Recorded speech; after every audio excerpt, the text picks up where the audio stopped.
What is going on, guys? It is your boy Cheat back with another video, and in this one we gonna show y'all how you guys want to schedule properly in your dynasty mode. Scheduling on a year-to-year basis is going to be huge when it comes to building your program the right way. You want to make sure that you're scheduling properly so that way you're not, under progressing your team or under rating your team when it comes to the tier of teams that you're going against and putting yourself in a bad situation later down the line, postseason potential, strength of schedule, things of that nature. So we're going to just show you guys how to just build a well-rounded schedule based on the tier of your team. So hopefully I didn't lose you guys, but this is things that we're going to want to pay attention to get that schedule right. So the stars of your team, if you just peep the stars of your team, that means you at like 3.5, 2.5 in my case for this Kennesaw Owls rebuild. You can obviously see the beginning of the season we're ranked 19th, which shows that we're good. We got the overall popping, 88 overall, 87 offense, 89 defense, right?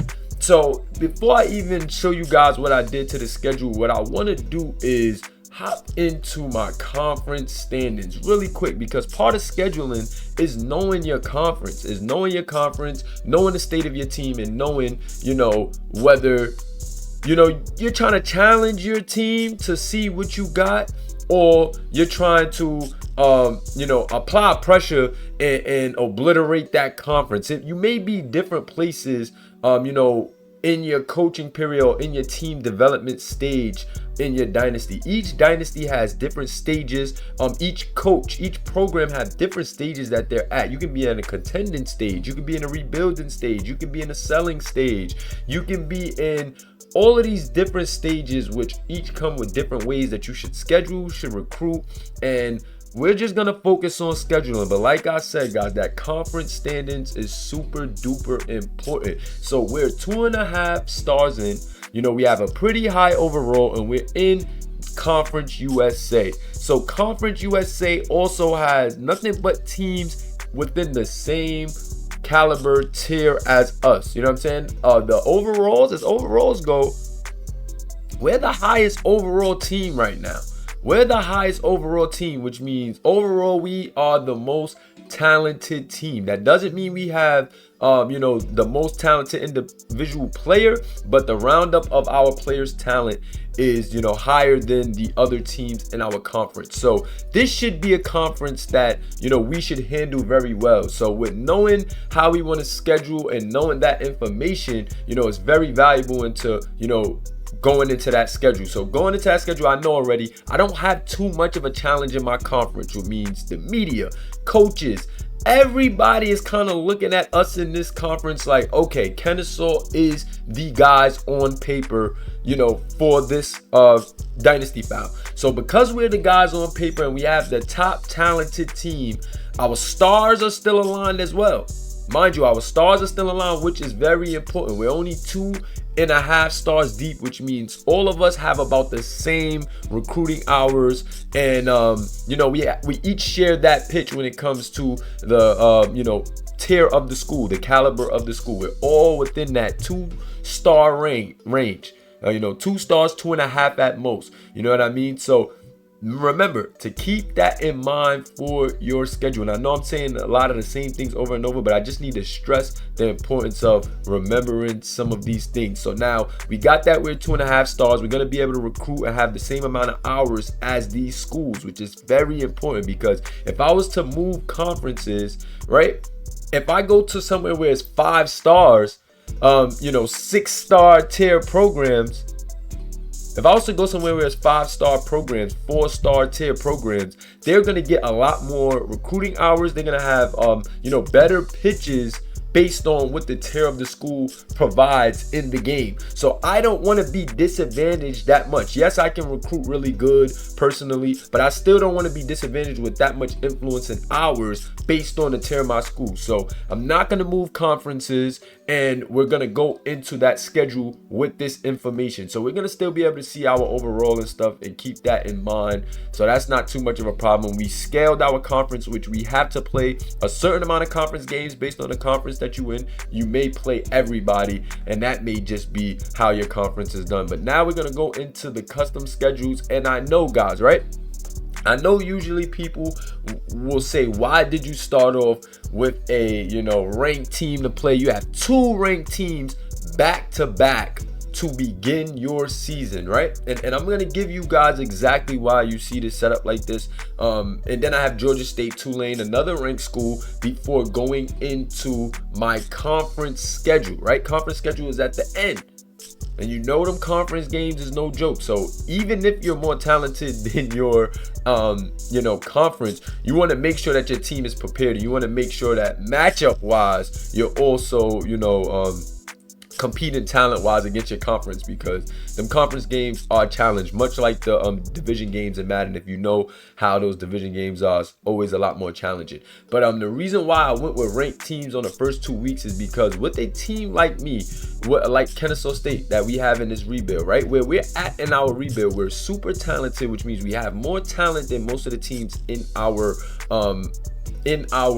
conference. However, we're still very young compared to the teams that we're more talented than, which means that we may have the talent level to be high overalls with them, but awareness wise, play recognition wise, mentally, my team isn't as strong as some of these lower overall teams, because we have a lot of high overall, very talented young guys who are not as aware, which becomes a challenge because I play AI versus AI. So use these tips with a grain of salt, knowing that I play AI versus AI and actually watch the games, which means that the attributes may matter a little more than if you're playing because you're manipulating the game, or if you're fast simming because you're not really viewing it at all. So the reason why I definitely need to just challenge my team a bit but keep it balanced is because they're young and the awareness just isn't there. And the awareness definitely shows in bigger games. The composure shows in different games,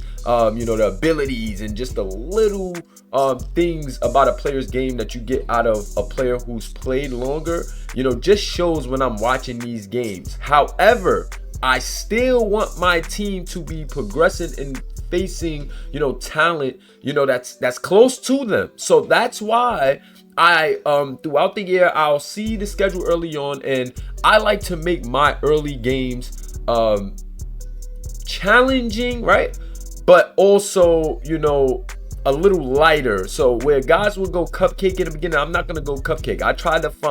I'll go through and click in and see the ranked teams, and I know my team is an 88 overall, right? So I'll go to a lower ranked team because we are already at the talent level of the ranked teams. We already have a top 25 talented team easily. However, now it's just figuring out how this team plays and can they maintain the level of a top 25 team. You know what I mean? Because me watching the games, you will see the difference in consistency based on the attributes and the tiers and the rankings of your players. So what I have to go and do with this scheduling now is make sure that I'm paying attention to the overalls of who I'm playing against, and that I'm just keeping conscious also of the caliber of team and the caliber of players that may be on this team. If you want to go deeper and search the players, you can do that, but for the most part, you should know the state of your dynasty. So you got like an Arizona Wildcats team, 82 overall in the Big 12, and 11th in the nation. So this is a team that is a perfect team for my team to play early in the season. Non-conference, they're ranked, so they're gonna give us that challenge. They're 4-star team, which means they also have certain things that my team may not necessarily have. But I think that it's a good matchup because we're early on trying to get our tier up. We have a higher overall, but this kind of shows me that they may have either high tier younger guys, high tier younger guys who are trying to get their overall up and may have some good development traits, or they have medium overall guys who may be further along and may have the awareness over my guys. They may be less talented, more experienced than my guys. Less talented, more experienced, and these things will play a factor, especially if you're doing AI versus AI the way I do. And if you watch my videos, if you watch my rebuilds, trust me guys, this is very key. So an Arizona 82 team can have a quarterback who is a senior, a higher overall than the guys, more experienced than the guys on my team, and you will see the difference in the way he's playing than the way that my lower awareness guys or lower experienced guys are. Like, trust me, you can really tell this. So when you're scheduling, you want to be conscious of these things. And I know I'm giving you other little side tips and rambling on, but you really have to be conscious of these things, guys, when scheduling. I don't even care if you're not if you're not facing ranked guys yet, you still need to go through and be checking these teams overalls to figure out what's the situation. 3-star 82 overall can be a lot different than a 3.5-star 82 overall for different reasons. It's a reason why these stars are here, and it makes up the quality of the team, guys. And I'm telling you, you will be mistaken if you think, if you take these teams for face value and you don't pay attention to these tiers and you don't pay attention to these overalls, especially if you play CPU the way that I play, you will be in trouble. So the first thing that I want to do is just find the lower overall, the lower overall ranked teams. And as my team gets better, once I get my team to a very talented place where we're 85 and higher, these are my versions of a tune-up game or tune-up games. These are my season openers. Like, rivalries are already big. We have one rival in this Kent State, Saw State rebuild, and that's Georgia State. They aren't really that good. We're gonna pretty much handle them all the time, but just to continue that rivalry and give the fans and the school what we want, I'm making sure that I maintain that. But that's why you want to go in and make sure if your conference is challenging but a little bit weaker, you want to make sure you're going to get those ranked teams. The rankedness is going to up the ante of this game, make it harder. Also, the tier of the school. You see Arizona is a 4-star. These things matter. The school may have high level seniors where their talent is below maybe the star. They're higher quality players. Once they get full development, are going to be ready to go, and you do not want to be on the wrong end of that. So when scheduling, pay attention to this. You also don't want to just be playing unranked teams if you are a higher overall team in a smaller conference, because if you have a weak sense of schedule and you're not playing those teams because you're in a weaker conference, it is going to hurt you down the line, when the playoffs come or the postseason come, because teams are just going to be better. They play better talent all year. And trust me, this does play a factor in this game. If you think that you're going to go against cupcakes all year and your team will be ready for a higher tier team, you are sadly mistaken. I've learned this the hard way in watching CPU versus CPU play. By the end of the year, when we playing against higher level teams, our team is just not used to it. You know what I mean? So I want to make sure now that we're getting reps early on against, decent level teams that has players up to the tier of players that we have on our team. Even if they're more experienced, less experienced, even if they're slightly lower, we just want to make sure that we know what to do with an elite caliber player, with a star caliber player. And that teams have those caliber players when you look at the overall or the prestige of the school. Once you check those things, you're going to pretty much know the balance based on the overall, the team, or the star. If you want to check the roster, like I said, go ahead and check the roster. But if you're in a bad conference and your team is getting really good, you want to have your cupcake games be these lower overall ranked teams. Even prestige wise, you can make sure they have a high prestige, but with them having a high prestige, like I said, watch that overall. If they have a higher prestige in overall, or the same overall but a higher prestige, you have to know that the quality of their players are going to be better than yours. If you look at those caps, look at it like that. A team with 5 stars, even if they're close to your overall, players definitely are going to have caps beyond the caps of your players. They're going to be experienced and composed beyond the experience and composure of your players. So be sure to pay very close attention to that when scheduling your games, guys. Remember, you want to make sure you pay attention to your conference. How good is your conference?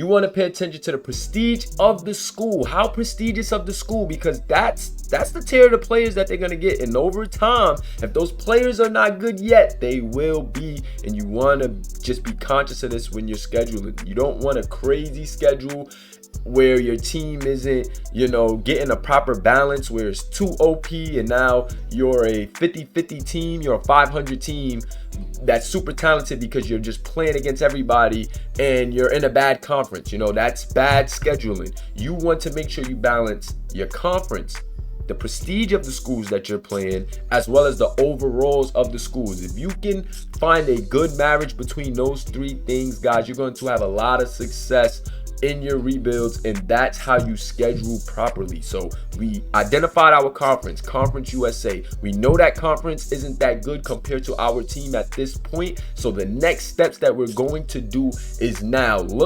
find the lowest overall top tier teams, meaning top 25 teams, lowest overall, and we want to see where those guys match up to us as far as overall and prestige. And those are the battles, those are the teams that we want to play against even before our conference games, so that way in the heat of that competition, our team is getting a good balance of competition throughout the years and during the season. This is a very important, if not one of the most important stages of a dynasty. It's that schedule, guys. You gotta build that schedule properly. Take notes from Alabama, even take notes from different sports. I know some of my subscribers are boxing fans. Look at how promoters would work with a top flight boxer who has potential. How would they book a Shakur? How would they book a Tank? They won't book them the same way you're gonna book a Raleigh or a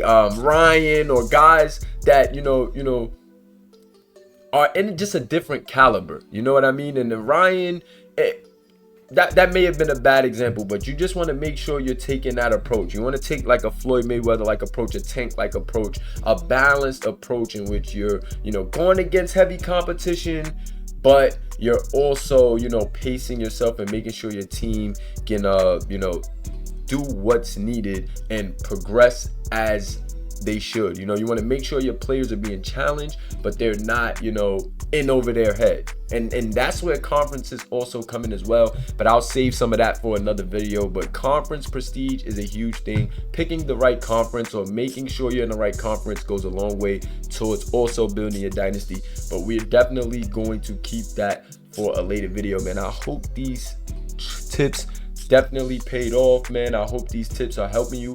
If they are, hit that like button, comment, let me know what tips do you use when scheduling. I know I'll be kind of diving into different things and all over the place with these videos, but I just want to get the information out to y'all. And as we fine tune and learn more with this game, we will definitely continue to drop things and update you on any changes. But appreciate y'all for rocking with me.